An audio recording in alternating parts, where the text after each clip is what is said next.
ASM info நேயர்களுக்கு இனிய காலை வணக்கங்கள். இந்த நாள் இனிய நாளாய் அமையட்டும். 21/5/2026 மே மாதத்திலே வியாழக்கிழமை. ஸ்ரீ பராபவ வருடத்திலே வைகாசி மாதத்திலே 7ஆம் நாள்.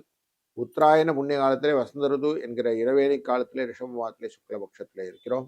பஞ்சமி மாலை 2 மணி 31 நிமிடம் வரை இருக்கும். பின்பு சஷ்டி விரதம் வந்துவிடும். புனர்பூச நட்சத்திரம் காலை 9:56 வரைக்கும் இருக்கும். பின் பூச நட்சத்திரம். இந்த நாளிலே கரிநாள்னு போட்டிருப்பாங்க.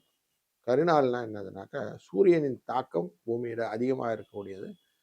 சுபங்கள் செய்வதை அவாய்ட் பண்ணிடுது, பரிகாரங்கள் செய்யலாம் அப்படின்னு இருக்கு. அதனால இன்னைக்கு பரிகாரங்களுக்கு நிமித்தமாக, அதுவும் வியாழக்கிழமை அப்படின்னு வந்துருச்சுனாலே கொஞ்சம் திருஷ்டி சுத்தி போட்டுக்கிறதுலாம் சொல்லுவோம். அப்படிலாம் போட்டுக்கிட்டிங்கன்னா நல்லது. காலையில் 10:30 11:30 வரைக்கும் நல்ல நேரம். சாயங்கால வேலையில் 6:30 7:30 மணி வரைக்கும் நல்ல நேரம். இந்த நாளில் ராகு காலம் 1:30 குளிகை நேரம் 9:10 யமகண்டம் 6:7. தெற்கு பக்கம் சூலம் மருந்து என்கிற தைலத்தை யூஸ் பண்ணது நல்லது.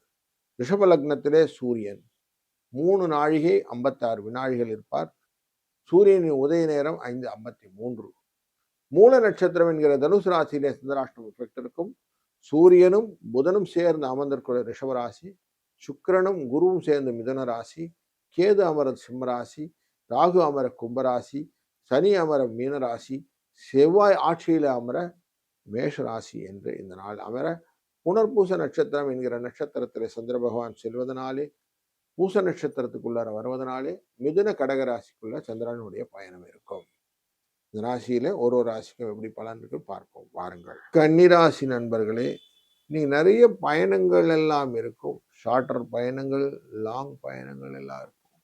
இது எல்லாமே உங்களுடைய மனதை திருப்தியாக வைத்துக் கொள்வதற்கான வாய்ப்புகள், ஆரோக்கிய குறைபாடுகள் இல்லாம பார்த்துக் கொள்வதற்கு, முன்னும் பின்னும் மரணாயிருந்து காப்பதற்கு, வராகி அம்மையை வழிபட உங்களுக்கு பிரச்சனையிலிருந்து தீர்வு கண்டு நன்மையாக நடக்கக்கூடிய நாளாக இந்த நாள் மாற்றிவிடும். வாழ்க வளத்துடன்.